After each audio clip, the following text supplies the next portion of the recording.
Disney, according to the New York Times, wants the robots in its parks, I'm reading a tweet here, to come alive. One goal, setting them free from the confines of the rides and letting them wander walkways to turn the parks into, as one executive put it, inhabited places. The article covers how Disney's secretive R&D division called Imagineering is building AI robotics that model some of the brand's most popular characters.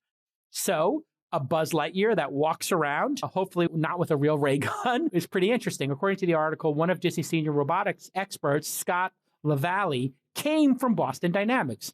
While at Boston Dynamics, LaValle contributed to an early version of Atlas, which is the robot you just saw doing parkour. So, from the same article in the New York Times, Disney said it has no plans to replace human performers. Winnie the Pooh, Cruella de Vil, Peter Pan, Princess Jasmine, and other beloved walk-around characters will continue to be played by people wearing costumes. Instead, Disney's new focus on robotics will bring extreme Marvel and Star Wars characters to life. The article uses the Hulk, Baby Yoda, and a swinging Spider-Man as examples.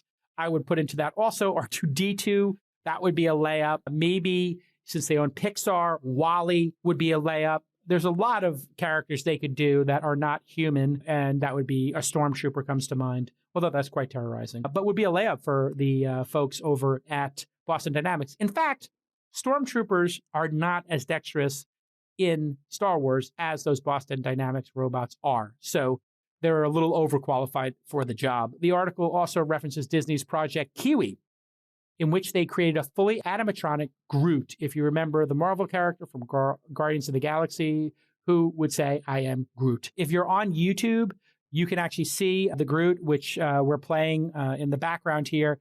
It is amazing. It's a bit terrorizing. It reminds me of Chucky from the Child's Play series.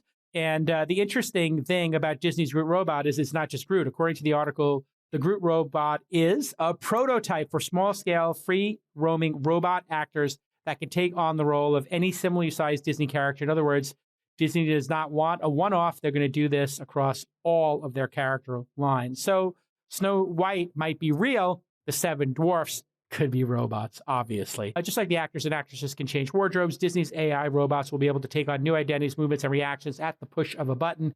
Here's the quote: cameras and sensors will give these robots the ability to make on-the-fly choices about what to do and say. Custom software allows animators and engineers to design behaviors, happy, sad, sneaky, and convey emotions. Maybe they'll act differently towards a 4-year-old than a 40-year-old would be what I would think. They could tell the eye level, how tall you are. Maybe they'll even be able to tell how old you are, because there's a website right now where you can go and it guesses your age pretty accurately. Leslie Evans, a senior engineering executive, told the New York Times the following: and all of this technology must disappear, which takes a crazy amount of engineering, just like the Michael Crichton novel Westworld, which became a movie, which became a great HBO series. We don't want anyone thinking that's the most sophisticated robot I ever encountered. It has to be, look, it's Groot. And I think she's right about that. That's a plain English way of saying that these must pass through the Uncanny Valley. If you don't know Uncanny Valley, you can just look it up on Wikipedia. When's it going to be available? Project Kiwi has to advance to a playtest stage, which is a short, low-profile dry run at a theme park to gather guest feedback. Disney declined to tell the New York Times when or where this test would occur. Later in the article, the author reveals that Disney Imagineering's team are also working on a full-body exoskeletons for massive characters like the Hulk and Thanos, or what looks like to be a Wampa, the Yeti from Star Wars. If you remember, that rips Luke's face when Luke is on Hoth, and then he gets saved by Han Solo, who cuts open a tauntaun and says, this doesn't smell great, but it will keep you warm, and then proceeds to shove Luke Skywalker into the guts of the taunt. But of course, that's not before Luke Skywalker has a vision and sees Obi-Wan, who tells him, you will go to Dagobah to train with Master Yoda. I've seen The Empire Strikes Back no less than 100 times. One place where Disney could utilize their new robots is the Galactic Star Cruiser, Disney's new fully immersible Star Wars experience, which is supposed to mimic a cruise ship in space. This fully immersible hotel will open in spring of 2022. According to an article by CNN, the hotel experience is a multi-day journey with entertainment, food, and beverages included. I really want to do this with my kids. It is amazing looking. And there seems to be story points, so you can make a decision with your group and, then go through almost like it's a choose your own adventure.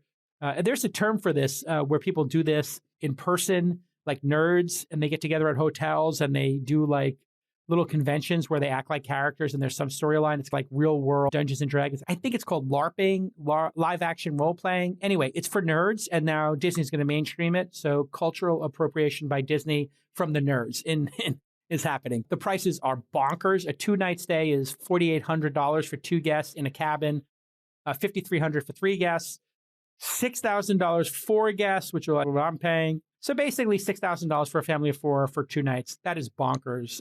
That is ridiculously expensive. And I think that's not cool by Disney. I think Disney should look at this and maybe reconsider that kind of exclusionary pricing. I don't think it's very good for their brand.